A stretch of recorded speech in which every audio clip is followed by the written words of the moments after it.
ओम शांति। 8 जुलाई 2022 के महावाक्य हैं। मीठे बच्चे, वाहियात बातों में तुम्हें अपना अमूल्य समय बर्बाद नहीं करना है। बाप की याद से आबाद होना है। प्रश्न: बाप दादा दोनों ही निरहंकारी बन बच्चों के कल्याण के लिए कौन सी राय देते हैं? उत्तर: बच्चे, सदैव समझो हमें शिव बाबा पढ़ाते हैं। भले ब्रह्मा बाबा भी तुम्हें पढ़ा सकते हैं, लेकिन शिव बाबा को याद करने में ही तुम्हारा कल्याण है। इसलिए यह दादा निरहंकारी बन कहते हैं, मैं तुम्हें नहीं पढ़ाता हूँ। पढ़ाने वाला है एक बाप, उसे ही याद करो। उनकी याद से ही तुम विकर्माजीत बनेंगे, विकर्म विनाश होंगे, मेरी याद से नहीं। ओम शांति। अब बच्चे सामने बैठे हैं। बच्चों की बुद्धि में जरूर होगा कि पतित पावन परमपिता परमात्मा जो ज्ञान का सागर है, वह इस ब्रह्मा तन द्वारा हमको पढ़ा रहे हैं।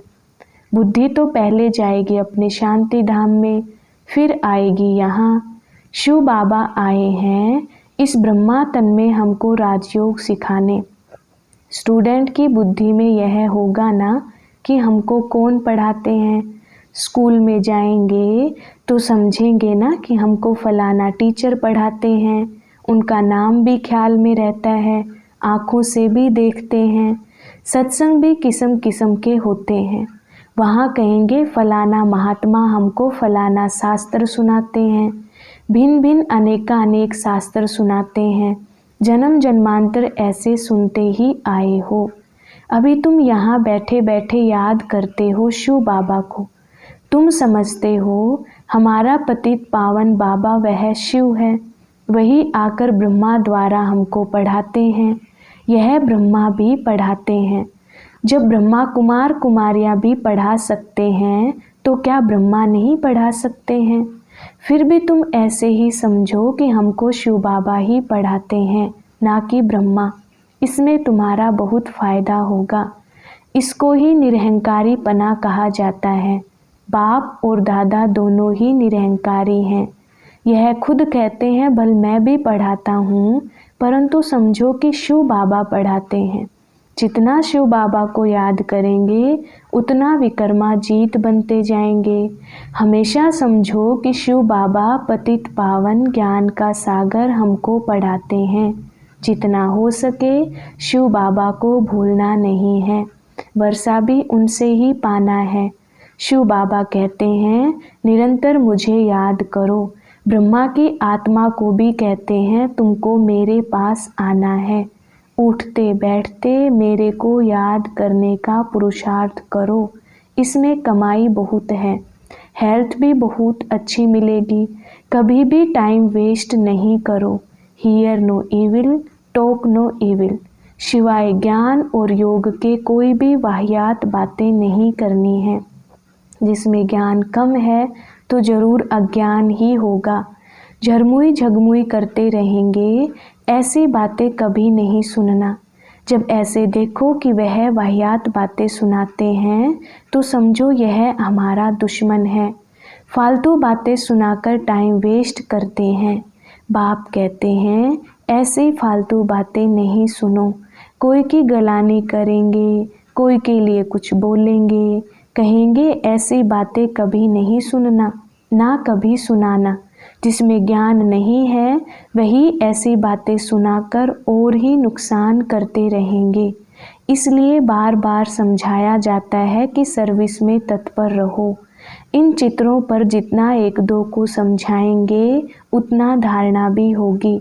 यहाँ बैठ चित्र देखो, यह ख्याल करो, यह शिव बाबा है, यह दादा है।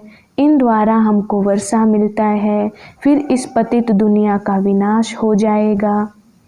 ऐसी ऐसी बातें करते अपने को भी बहला सकते हो, वह अच्छा होगा। झरमुई झगमुई की तो पाप आत्मा बन जाएंगे। बाप कहते हैं बच्चे पाप आत्मा नहीं बनना है।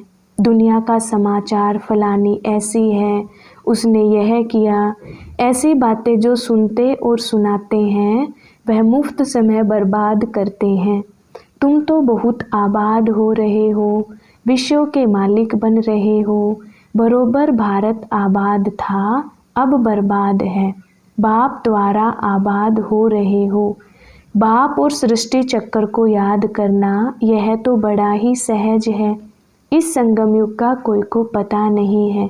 कलयुग में सब पतित हैं, सतयुग में सब पावन थे। बाप कहते हैं, मैं कल्प कल्प के संगम युग पर आता हूँ पतितों को पावन बनाने। अजामिल जैसे पापी भी हैं। यह है ही पाप की दुनिया, इसमें कोई चैन नहीं है। वह पुण्य आत्माओं की चैन पाने की दुनिया है। यह बातें कोई समझा ना सके, किसकी भी बुद्धि में नहीं है कि चैन कहाँ मिलता है। यह तुम समझाते हो कि सुखधाम में सुख मिलता है, यह है ही दुखधाम। भल बड़े बड़े महल बनाकर बैठे हो, परंतु रास्ता सारा पतित बनाने का ही है। नहीं तो भारत की इतनी उतरती कला क्यों होती। चढ़ती कला करने वाला ही एक बाप है, बाकी सब गिराने वाले हैं। इसमें बहुत समझ की बात है, अंधश्रद्धा की कोई बात नहीं। टीचर कहते तुमको बीए पढ़ाते हैं तो झूठ थोड़े ही हो सकता। यह बेहद का बाप भी कहते हैं, मैं तुमको सहज राजयोग सिखाकर राजाओं का राजा बनाता हूँ, स्वर्ग का राजा बनाता हूँ। स्वर्ग का राजा और नर्क का राजा बनने में रात दिन का फर्क है। नर्क में जो राजा रानी बनते वह दान पुण्य से बनते हैं, अल्पकाल का सुख मिलता है। और स्वर्ग के राजा रानी बनते हैं पढ़ाई से। यह भी तुम जानते हो बाबा का प्लान क्या चल रहा है। सारी सृष्टि जो दुख धाम है उनको सुख धाम शांति धाम बनाना है। जानते हो भारत सुख धाम था, बाकी सब आत्माएं शांति धाम में थी। अभी तो सब दुख धाम में हैं, फिर शांति धाम सुख धाम में जाना है। जो राजयोग सीखते हैं वही सुख धाम में आएंगे, बाकी हिसाब किताब चुकतू कर शांति धाम में चले जाएंगे।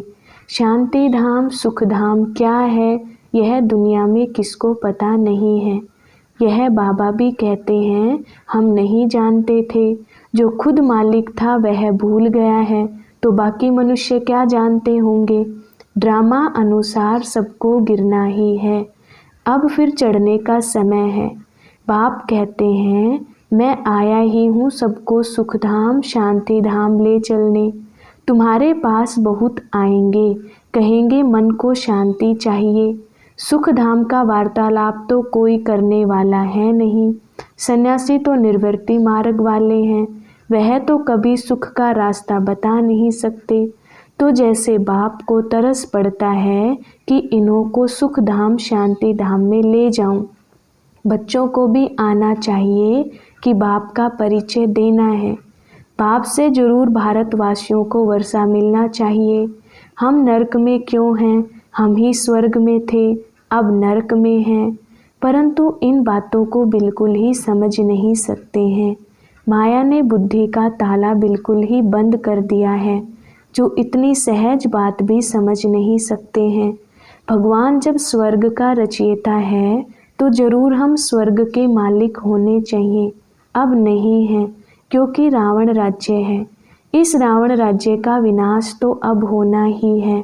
इनके लिए वही महाभारत लड़ाई सामने खड़ी है। बड़ा सहज है, परंतु जब किसकी बुद्धि में बैठे, बुद्धि में ना बैठने के कारण आपस में झरमुई झगमुई बहुत करते हैं, टाइम बर्बाद करते हैं। ऐसी बातें कानों से कभी नहीं सुनना। तुम अपनी पढ़ाई में तत्पर रहो, तभी पद मिलेगा। पाठशाला में जो अच्छे स्टूडेंट होते हैं वह बहुत अच्छी रीति पढ़ते हैं।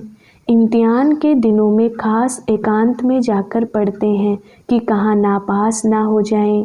नापास होने वाले धक्के खाते रहेंगे। बाप कहते हैं, जितना हो सके एक बाप की याद में रहो। सजनी की साजन से सगाई हुई और बस छाप लगी। अच्छा, आज शादी की, कल पति मर गया, सारी आयु उसको याद करती रहेगी। अब वह तो पतित बनाने वाले हैं। बाप कहते हैं, मैं तुमको स्वर्ग का मालिक बनाता हूँ, तो ऐसे बाप को कितना याद करना चाहिए। माया तुम्हारा योग तोड़ने की बहुत कोशिश करेगी, परंतु तुमको बहादुर रहना है। संकल्प बहुत तूफान लाएंगे, जो अज्ञान काल में भी नहीं आते थे। जैसे वैद्य लोग कहते हैं, इनसे डरना नहीं, ऐसे नहीं डर कर जाए दूसरी दवाई करो। नहीं, बाबा भी कहते हैं डरना नहीं, मनसा के तूफान बहुत आएंगे, लेकिन कर्मेंद्रियों से कोई विकर्म नहीं करना। एक दो को ज्ञान सुनाकर कल्याण करना। बाबा बहुत समझाते हैं कि तुम अपनी मस्ती में मस्त रहो। घर में गीता पाठशाला खोलो, चैरिटी बिगिंस एट होम। बच्चों को भी स्वर्ग का मालिक बनाओ। बाप स्त्री को, बच्चों को रचते हैं सुख के लिए। तुम भी जानते हो हम भविष्य के लिए कमाई करते हैं, तो क्यों नहीं स्त्री बच्चों आदि को भी कराएं। उनको घड़ी घड़ी बोलो, धंधा धोरी भल करो, सिर्फ बाप को याद करते रहो। यह प्रैक्टिस ऐसी पड़ जाए जो पिछाड़ी में विनाश के समय एक बाबा की ही याद रहे। बाप कहते हैं, तुम अब सभी वानप्रस्थ अवस्था में हो, सबको मेरे पास आना है। हम आए हैं ले जाने के लिए। तुम्हारे पंख टूटे हुए हैं। सन्यासी तो ब्रह्म तत्व को याद करेंगे, वह बाप को याद कर ना सके। हाँ, जो देवता धर्म वाला होगा वह मानेगा और शिव बाबा को याद करने लग पड़ेगा।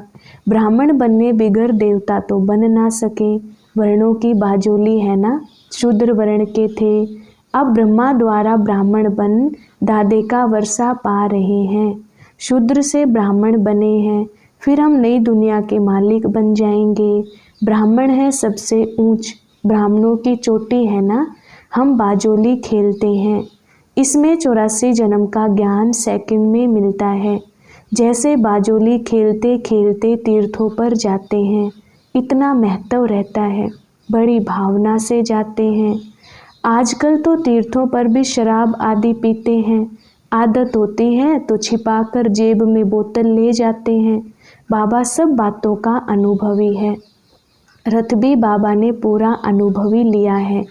इनको भी बाप कहते हैं, तुमने बहुत गुरु किए हैं, सत्संग किए हैं, परंतु वह अब भूल जाओ। अभी जो मैं सुनाता हूँ वह सुनो।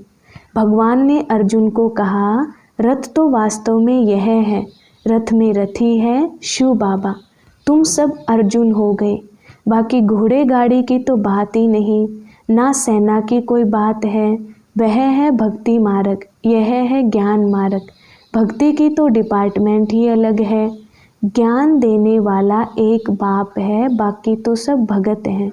सारी दुनिया के जो भी मनुष्य हैं, सबकी आत्मा कहती है, ओ गॉड फादर। आत्माएं समझती हैं वही आत्माओं का बाप है। जानती भी हैं हमारा लौकिक फादर भी है। फिर क्यों नहीं हेवनली गॉड फादर को याद करते हैं? सिर्फ दुख के समय ही क्यों याद करते हो? बाप कहते हैं, मैं इतना सुख शांति देता हूँ जो फिर दुख में ही मुझे याद करते हो। तो आपस में तुमको यह ज्ञान की बातें करनी है। मित्र संबंधियों के पास अथवा ऑफिसर्स के पास भी जाना है, सबसे ताल्लुक़ रखना है। बड़ी युक्ति से उनको ज्ञान रत्नों का दान भी देना है। शादी में भी जाना है तो सेवा अर्थ। तुम गुप्त अहिंसक सेना हो। तुम्हें किसी भी प्रकार की हिंसा नहीं करनी है, दुख नहीं देना है। अच्छा, मीठे मीठे शिकिलधे बच्चों प्रति माता पिता बाप दादा का याद प्यार और गुड मॉर्निंग। रूहानी बाप की रूहानी बच्चों को नमस्ते। धारणा के लिए मुख्य सार। पहला पॉइंट, ऊंच पद पाने के लिए अपनी पढ़ाई में तत्पर रहना है। झरमुई झगमुई की व्यर्थ बातें नहीं सुननी है। अपना समय बर्बाद नहीं गंवाना है। दूसरा पॉइंट, एक दो को ज्ञान सुनाकर कल्याण करना है। कभी भी मनसा तूफानों के वश हो कर्मेंद्रियों से कोई विकर्म नहीं करना है। वरदान। सर्वशक्तियों रूपी बर्थ राइट को हर समय कार्य में लगाने वाले मास्टर सर्वशक्तिमान भव। विस्तार। सर्वशक्तियाँ बाप का खजाना है और उस खजाने पर बच्चों का अधिकार है। अधिकार वाले को जैसे भी चलाओ वैसे वह चलेगा। ऐसे ही सर्वशक्तियाँ जब अधिकार में होंगी तब नंबर 1 विजयी बन सकेंगे।